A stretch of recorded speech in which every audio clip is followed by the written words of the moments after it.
지금 전 세계가 큰 충격에 빠졌습니다. 주요국 정상이 모일 경주 에이펙 회담을 앞두고 트럼프 대통령이 중국에 대한 희토류 100% 관세 부과라는 핵폭탄급 선전포고를 날렸습니다. 중국은 즉시 수출을 전면 봉쇄하며 맞대응했고 그날 세계의 공장들이 순식간에 멈춰서는 대참사가 벌어졌습니다. 모든 나라가 무릎 꿇는 절망 속에서 유일하게 대한민국만은 흔들리지 않았습니다. 희토류 없이 어떻게 이 모든 것이 가능했을까요? 한국 땅을 밟은 조사단이 마주한 것은 상식을 뒤집는 자원과 기술의 대반전이었습니다. 3천조 원 규모의 기술 전쟁. 이 거대한 패권 싸움의 최종 승자는 과연 누가 차지하게 될까요? 지금부터 전 세계를 구원한 기술 강국 대한민국의 믿기 힘든 충격적인 이야기의 전말을 공개합니다. 그 전에 1초 만에 누를 수 있는 좋아요와 구독 버튼을 꾹 눌러주시면 영상 제작에 큰 힘이 됩니다. 저는 마커스 로웰입니다. 미 국방부 전략자원국에서 30년을 보냈습니다. 세계 각국의 자원 흐름을 추적하고 분석하는 게 제 일이었죠. 2025년 10월 초 그날을 저는 평생 잊을 수 없습니다. 경주 에이펙 회담이 열리기 단 한 달 전이었습니다. 트럼프 대통령이 전격적으로 희토류에 100% 관세를 부과한다고 발표했죠. 중국은 즉각 반격했습니다. 희토류 수출을 전면 봉쇄한다고 선언한 겁니다. CNN 속보가 전 세계에 타전됐습니다. 글로벌 셧다운. 첨단 산업이 순식간에 마비됐습니다. 전기차 배터리, 반도체, 풍력 발전기, 이 모든 것들이 희토류 없이는 만들어질 수 없었으니까요. 독일의 자동차 공장들이 긴급 재고 점검에 들어갔습니다. 일본의 전자제품 업체들은 대체 공급원 확보에 나섰죠. 미국의 군수업체들도 비상사태를 선포했습니다. 3천조 원 규모의 기술 전쟁이 시작됐습니다. 세계 경제가 한순간에 인질로 잡힌 겁니다. 백악관은 발칵 뒤집혔습니다. 국방장관이 긴급 회의를 소집했고 재계도 즉시 상황실로 오라는 연락이 왔죠. 상황실 모니터에는 전 세계 주요국의 비상대책회의 현황이 실시간으로 표시됐습니다. 붉은색 경고등이 하나둘씩 켜지기 시작했죠. 독일 긴급 경제 강요회의 소집, 일본 총리 긴급 담화 발표, 프랑스 산업부 장관 중국행 결정. 전 세계가 발칵 뒤집혔습니다. 그런데 말입니다. 유독 한 나라만 녹색불을 유지하고 있었습니다.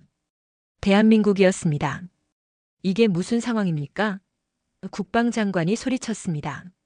저도 믿기지 않았습니다. 한국은 희토류를 거의 전량 수입하는 나라였으니까요. 데이터를 다시 확인했습니다. 오류가 아니었습니다. 삼성의 반도체 공장 가동률 98%, LG의 배터리 라인 가동률 96%, 포스코의 철강 생산 가동률 99%.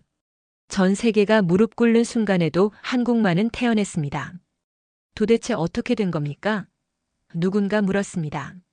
상황실이 술렁였습니다. 중국의 희토류 봉쇄는 절대적이었으니까요. 그런데 한국이 버티고 있다는 겁니까? 특사를 즉시 보내야 합니다. 제가 긴급 건의했습니다. 한국이 어떻게 버티는지 지금 당장 확인해야 합니다. 이틀 후 저는 특사단과 함께 인천공항에 도착했습니다. 우리의 목적지는 충청북도 제천이었죠. 정보기관이 입수한 자료에 따르면 한국의 지질자원연구원이 그곳에 있다고 했습니다. 공항에서 제천으로 가는 차 안에서 저는 생각했습니다. 30년간 자원 전쟁을 분석해왔지만 이런 상황은 처음이었죠. 자원을 가진 나라가 지배한다. 그게 국제 정치의 철칙이었습니다. 중국이 희토류로 전 세계를 쥐락펴락했고 미국도 예외가 아니었죠. 하지만 그 법칙이 깨졌습니다. 한국이라는 작은 나라에 의해서 말입니다. 제천에 도착했을 때는 이미 해가 저물고 있었습니다. 산으로 둘러싸인 작은 도시였죠. 지질자원연구원 건물은 겉보기엔 평범한 연구소였습니다. 하지만 이곳에 세계를 뒤흔들 비밀이 숨겨져 있다는 겁니까? 한 연구원이 우리를 기다리고 있었습니다. 전우석 박사였죠. 어서 오십시오. 그가 악수를 청했습니다. 저는 그의 출입증을 확인했습니다. 광물자원연구본부 책임연구원이라고 적혀 있었죠. 희토류 없이 어떻게 공장을 돌리고 있습니까? 저는 직설적으로 물었습니다. 시간을 낭비할 여유가 없었으니까요. 전 세계가 답을 기다리고 있었습니다. 전우석 박사가 미소를 지었습니다. 차분하고 자신감 넘치는 표정이었죠. 히토류가 전부는 아닙니다. 그는 우리를 연구실로 안내했습니다. 벽면에는 각종 광물 샘플들이 전시돼 있었죠. 보십시오. 그가 한 샘플을 가리켰습니다. 검은 빛이 도는 금속 덩어리였습니다. 텅스텐입니다. 텅스텐이라고 했습니까? 저는 순간 당황했습니다. 텅스텐은 히토류 대체제로 알려진 금속이었지만 경제성 문제로 상용화가 불가능하다고 알고 있었으니까요. 전 세계가 포기한 기술 아니었습니까? 어떻게 경제성을 확보했습니까? 전우석 박사가 창밖을 가리켰습니다. 멀리 산 위로 드론이 날아가고 있었죠. 자성 센서 데이터가 실시간으로 송신되고 있었습니다. 답은 땅속이 아니라 우리 기술에 있습니다. 그 순간 저는 깨달았습니다. 중국의 히토류 봉쇄가 무너진 이유를 말입니다. 한국이 세계가 포기한 기술을 완성했다는 겁니까? 전우석 박사는 우리를 더 깊숙한 연구실로 안내했습니다. 벽면 가득 한국 지도가 펼쳐져 있었고 곳곳에 붉은 표시가 되어 있었죠. 텅스텐 매장 지역입니다. 전우석 박사가 설명했습니다. 충북 제천, 강원도 상동, 경남 산청. 한국에는 텅스텐이 상당량 매장되어 있습니다. 저는 고개를 저었습니다. 하지만 경제성 문제로 모두 폐광되지 않았습니까? 맞습니다. 전우석 박사가 고개를 끄덕였습니다. 70년대 당시 기술로는 수지가 맞지 않았죠. 하지만 우리는 20년 넘게 연구했습니다. 그가 컴퓨터 화면을 켰습니다. 원광석이 분쇄되는 과정이 보였죠. 핵심은 분쇄입니다. 전우석 박사가 설명했습니다. 원광석을 머리카락 굵기의 10분의 1 수준으로 분쇄합니다. 그래야 텅스텐과 불순물을 정확히 분리할 수 있죠. 저는 놀라지 않을 수 없었습니다. 그 정도로 미세하게 분쇄한다는 게 가능합니까? 분쇄 후에는 특수 시약을 투입합니다. 전우석 박사가 계속 설명했습니다. 텅스텐만 선택적으로 반응하는 맞춤 시약이죠. 광석 성분에 따라 온도와 교반 속도, 투입 순서까지 모두 정밀하게 조절합니다. 연구원이 실험용 샘플을 가져왔습니다. 전우석 박사가 미네랄 라이트를 비추자 놀라운 광경이 펼쳐졌죠. 푸른 빛을 띤 텅스텐이 선명하게 빛나고 있었습니다. 순도가 95% 이상입니다. 전우석 박사가 자신 있게 말했습니다. 중국산보다 높은 수준이죠. 선별 효율은 어떻습니까? 특사단의 기술 전문가가 물었습니다. 기존 방식보다 20% 이상 높습니다. 전우석 박사가 대답했습니다. 그만큼 원가가 낮아진다는 뜻입니다. 20%라고 했습니까? 그렇다면 중국의 저가 공세를 충분히 막아낼 수 있다는 뜻이었습니다. 2018년부터 상용화했습니다. 전우석 박사가 말했습니다. 연간 약 2,000톤을 생산하고 있죠. 국내 수요의 60%를 충당할 수 있는 수준입니다. 나머지 40%는 어떻게 충당합니까? 제가 물었습니다. 전우석 박사가 미소를 지었습니다. 다른 방법이 있습니다. 그가 우리를 다른 건물로 안내했습니다. 도시 광산입니다.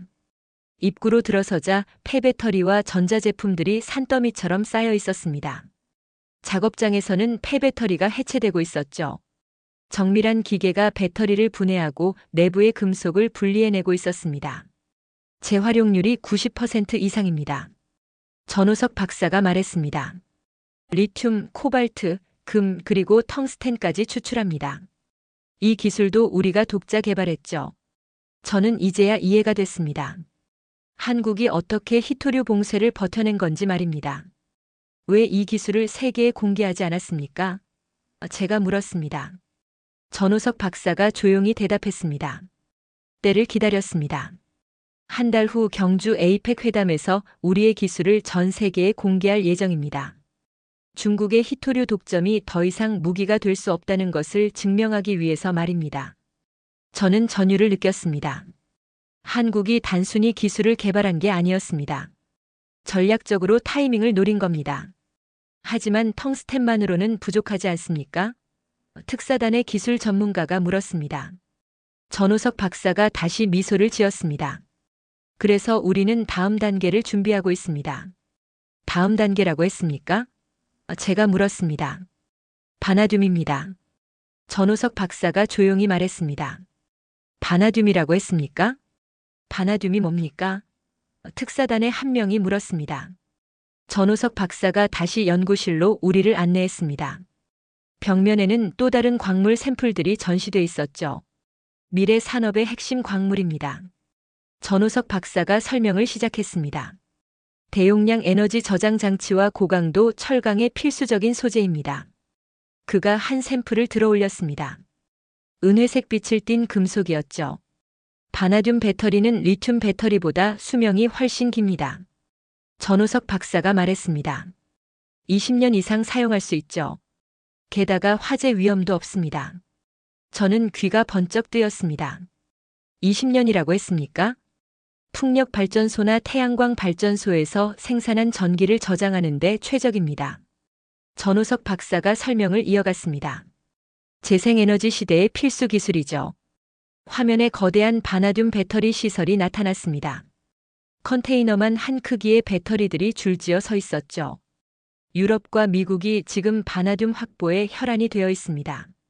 전우석 박사가 말했습니다. 하지만 바나듐도 중국이 세계 생산량의 60%를 장악하고 있죠. 또 중국이라고 했습니까? 그런데 한국에도 바나듐이 있습니까? 제가 물었습니다. 전우석 박사가 고개를 끄덕였습니다. 경상북도 봉화와 강원도 정선 일대에 상당량이 매장되어 있습니다. 함량도 세계 최고 수준입니다. 그가 지질 조사 데이터를 보여줬습니다. 바나듐 함유율이 0.5%를 넘는 지역이 여러 곳 표시되어 있었죠. 세계 평균이 0.2에서 0.3%입니다. 전우석 박사가 설명했습니다. 우리는 그보다 훨씬 높은 함량을 보유하고 있죠. 그렇다면 왜 아직 채굴하지 않습니까? 특사단의 기술 전문가가 물었습니다. 선별 기술 때문입니다. 전우석 박사가 대답했습니다. 바나듐은 주로 철광석과 함께 존재합니다. 둘을 분리하는 게 매우 어렵죠. 그가 현미경 화면을 보여줬습니다. 철광석 입자 사이사이에 바나듐이 섞여 있었습니다. 텅스텐 선별 기술을 응용하고 있습니다. 전우석 박사가 말했습니다. 자성을 이용해서 철광석과 바나듐을 분리하는 방법이죠. 화면에는 실험 장면이 나타났습니다. 강력한 자석이 철 성분을 끌어당기고 바나듐은 별도로 분리되고 있었죠. 아직 실험 단계입니다. 전우석 박사가 솔직하게 말했습니다. 하지만 올해 안에 파일럿 플랜트를 가동할 계획입니다. 올해 안이라고 했습니까? 상용화는 언제쯤 가능합니까? 제가 물었습니다. 2027년을 목표로 하고 있습니다. 전우석 박사가 대답했습니다. 그때쯤이면 바나듐도 자체 공급할 수 있을 겁니다. 저는 깊은 감탄을 금할 수 없었습니다. 한국이 텅스텐에서 멈추지 않고 바나듐까지 준비하고 있다는 겁니까? 철강에도 바나듐이 필요하다고 했습니까? 제가 물었습니다. 네, 바나듐을 소량만 첨가해도 철강의 강도가 2배 이상 높아집니다. 전우석 박사가 설명했습니다. 지진에 강한 건물, 초고속 열차, 군사 장비에 필수적이죠. 그가 철강 샘플을 보여줬습니다. 바나듐이 첨가된 철강과 일반 철강을 비교하는 강도 테스트 영상이었죠. 차이가 확연했습니다. 포스코가 이미 우리와 협력하고 있습니다. 전우석 박사가 말했습니다. 국산 바나듐으로 고강도 철강을 생산하는 게 목표입니다. 저는 고개를 끄덕였습니다. 이제 그림이 완성되고 있었습니다. 한국은 희토류 대체제인 텅스텐을 확보했고 미래 산업의 핵심인 바나듐까지 준비하고 있었습니다. 도시 광산으로 재활용까지 하고 있었죠. 중국의 자원 봉쇄가 더 이상 통하지 않는다는 뜻입니까? 제가 물었습니다. 전우석 박사가 조용히 미소 지었습니다. 우리는 더 이상 자원을 수입하는 나라가 아닙니다. 기술로 자원을 만드는 나라입니다. 기술로 자원을 만든다고 했습니까? 그 말이 제 가슴을 강하게 울렸습니다. 전우석 박사가 우리를 야외 실험장으로 안내했습니다. 제천의 산자락이 한눈에 보이는 곳이었죠. 한국의 텅스텐 광산은 70년대에 모두 폐광됐습니다. 전우석 박사가 말했습니다. 당시 기술로는 경제성이 없었기 때문이죠. 그가 옛 광산 사진을 보여줬습니다. 폐허가 된 갱도 입구, 녹슨 채굴 장비들이 보였습니다. 중국이 저가 히토류를 쏟아내면서 우리 광산들은 경쟁력을 잃었습니다. 전우석 박사가 설명했습니다. 하지만 우리는 그 실패에서 배웠습니다.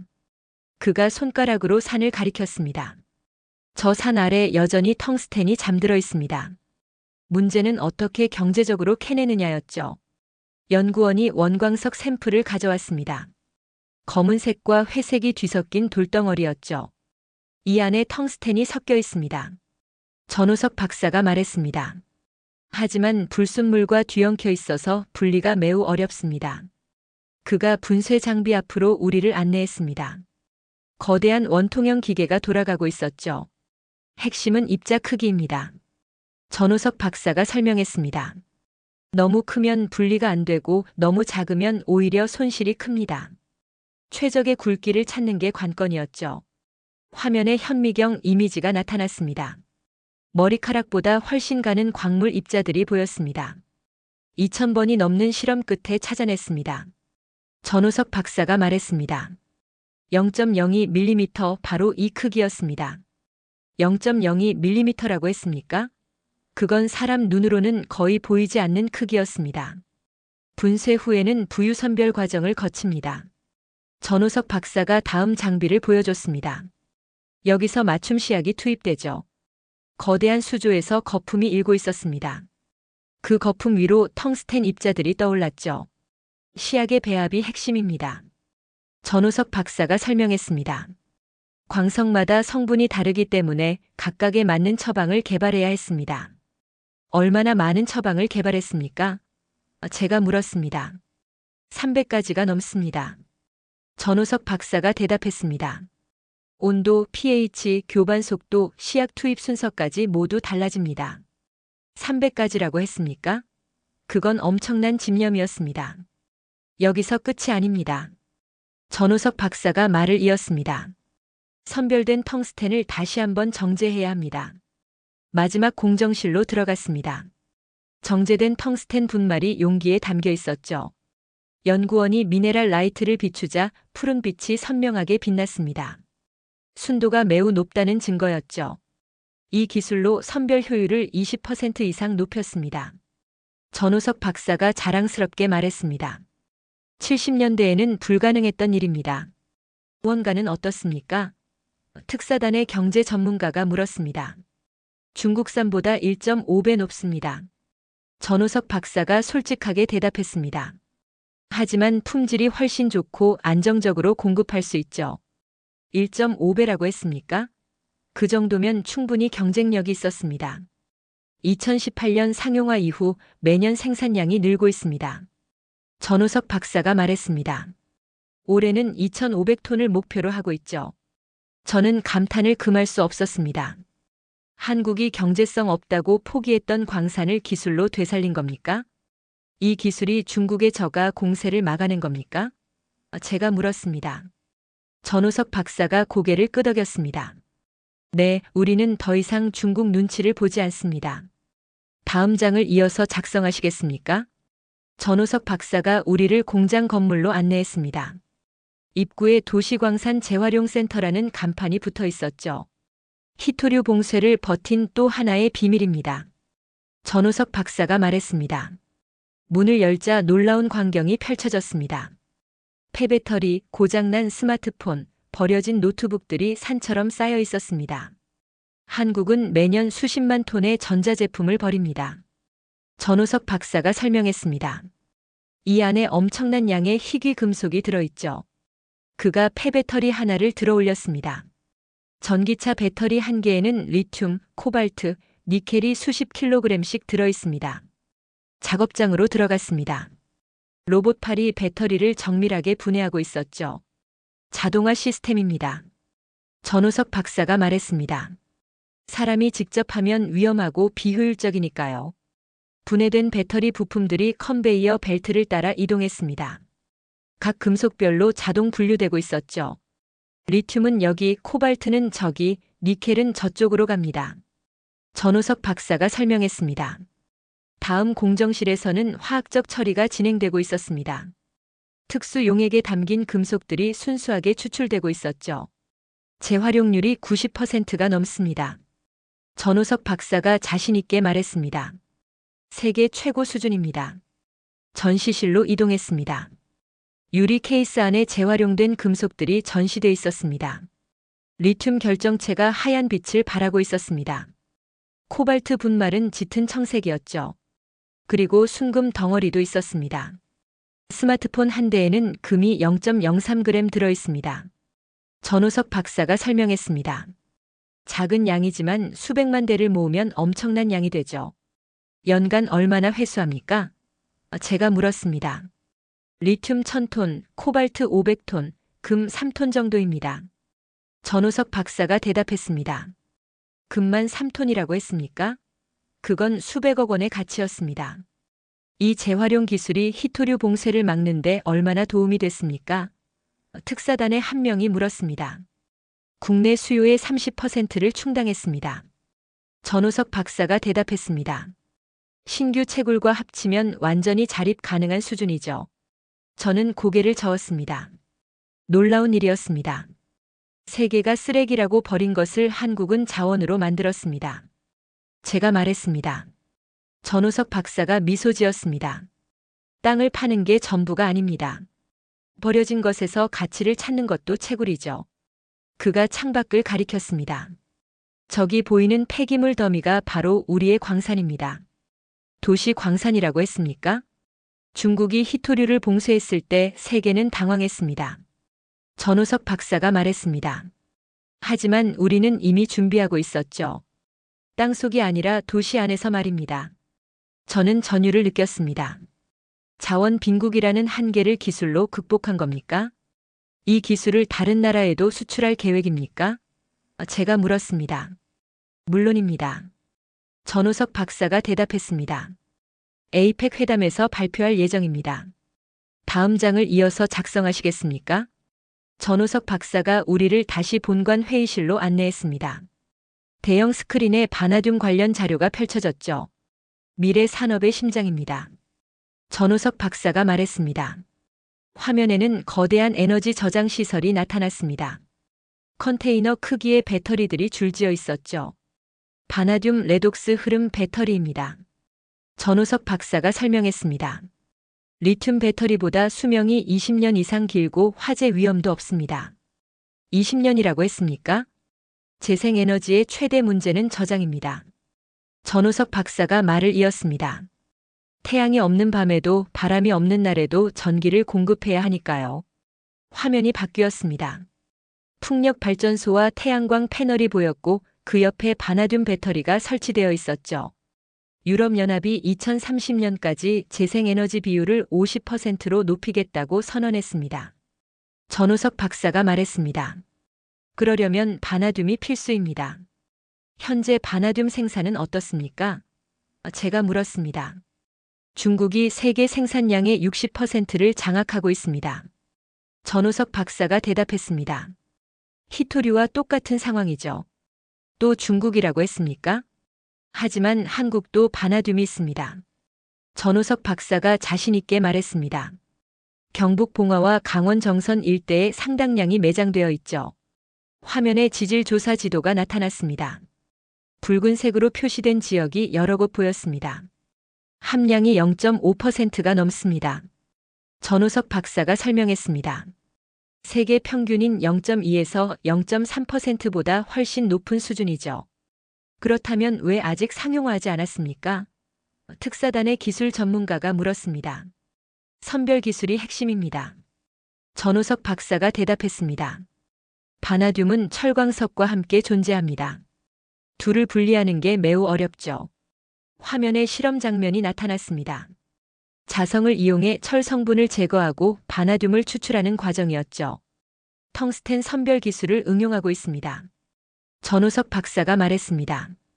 올해 안에 파일럿 플랜트를 가동할 계획입니다. 상용화 시기는 언제입니까? 제가 물었습니다. 2027년을 목표로 합니다. 전우석 박사가 대답했습니다. 그때부터 바나듐도 완전히 자급자족할 수 있습니다. 화면이 다시 바뀌었습니다. 고강도 철강 생산 공정이 나타났죠. 바나듐은 철강에도 필수입니다. 전우석 박사가 설명했습니다. 소량만 첨가해도 강도가 2배 이상 높아지죠. 초고층 빌딩, 고속열차, 군사 장비에 꼭 필요합니다. 포스코 로고가 화면에 떴습니다. 포스코와 공동 연구를 진행 중입니다. 전우석 박사가 말했습니다. 국산 바나듐으로 세계 최고 품질의 철강을 만드는 게 목표입니다. 저는 이제 완전히 이해했습니다. 한국의 전략을 말입니다. 텅스텐으로 현재를 지키고 바나듐으로 미래를 준비하고 있었습니다. 히토류 봉쇄가 한국에게는 기회였습니까? 제가 물었습니다. 전우석 박사가 고개를 끄덕였습니다. 위기는 준비된 자에게 기회입니다. 우리는 20년을 준비했습니다. 회의실 분위기가 무거워졌습니다. 전우석 박사가 마지막 프레젠테이션을 준비하고 있었죠. 한 달 후 경주 에이펙 회담에서 모든 것이 공개됩니다. 전우석 박사가 조용히 말했습니다. 화면에 에이펙 로고가 떴습니다. 그 아래 미래 자원기술 세션이라는 제목이 보였죠. 우리는 3가지를 발표할 겁니다. 전우석 박사가 말했습니다. 첫째, 텅스텐 고효율 선별 기술. 둘째, 도시광산 재활용 시스템. 셋째, 바나듐 자립 로드맵입니다. 저는 숨을 깊이 들이마셨습니다. 이건 단순한 기술 발표가 아니었습니다. 중국의 히토류 독점이 무너지는 순간입니다. 제가 말했습니다. 전우석 박사가 고개를 끄덕였습니다. 3천조 원 규모의 기술 전쟁, 그 결말이 나는 날이죠. 화면에 세계 지도가 나타났습니다. 한국을 중심으로 기술 협력 네트워크가 펼쳐지고 있었습니다. 호주, 캐나다, 베트남이 이미 우리 기술에 관심을 보이고 있습니다. 전우석 박사가 설명했습니다. 자국의 광물 자원을 효율적으로 개발하고 싶어 하죠. 일본은 어떻습니까? 특사단의 한 명이 물었습니다. 도시광산 기술 이전을 요청했습니다. 전우석 박사가 대답했습니다. 독일도 마찬가지입니다.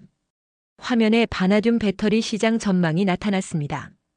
2030년까지 50조 원 규모로 성장한다는 예측이었죠. 한국이 이 시장을 선점할 수 있습니까? 제가 물었습니다. 원료부터 기술까지 모두 확보했습니다. 전우석 박사가 자신 있게 말했습니다. 2027년부터는 완전한 퍼스트 무버가 될 겁니다. 그가 포스코 공장 영상을 보여줬습니다. 바나듐이 첨가된 고강도 철강이 생산되고 있었죠. 이 철강으로 만든 건물은 규모 7 지진에도 견딥니다. 전우석 박사가 설명했습니다. 중동과 동남아시아에서 이미 주문이 들어오고 있죠. 저는 경탄을 금할 수 없었습니다. 한국이 자원 수입국에서 기술 수출국으로 완전히 전환하고 있었습니다. 중국은 어떤 반응을 보일까요? 특사단의 경제 전문가가 물었습니다. 전우석 박사가 잠시 침묵했습니다. 처음에는 당황할 겁니다. 하지만 결국 협력할 수밖에 없을 겁니다. 왜 그렇습니까? 제가 물었습니다. 우리 기술 없이는 중국도 미래 산업에서 경쟁력을 잃으니까요. 전우석 박사가 대답했습니다. 히토류만으로는 부족합니다. 효율적인 선별 기술, 재활용 시스템, 이 모든 게 필요하죠. 화면에 에이펙 회담장 모습이 나타났습니다. 경주 보문단지의 아름다운 풍경이었죠. 한 달 후 이 자리에서 세계가 바뀝니다. 전우석 박사가 말했습니다. 자원을 가진 나라가 아니라 기술을 가진 나라가 승자가 되는 시대가 열립니다. 저는 고개를 끄덕였습니다. 30년간 자원 전쟁을 분석해온 제가 보기에도 이건 패러다임의 전환이었습니다. 한국이 증명한 겁니다. 제가 말했습니다. 땅속 자원보다 머릿속 지식이 더 강력하다는 것을 말입니다. 전우석 박사가 창밖을 바라봤습니다. 제천의 산들이 저녁 노을에 물들고 있었죠. 우리 선배들이 70년대에 폐광한 그 산에서 우리는 미래를 캐냈습니다. 전우석 박사가 조용히 말했습니다. 기술이라는 곡괭이로 말입니다. 다음 장을 이어서 작성하시겠습니까? 이틀 후 저는 백악관 상황실에 다시 섰습니다. 특사단의 보고서를 제출하는 날이었죠.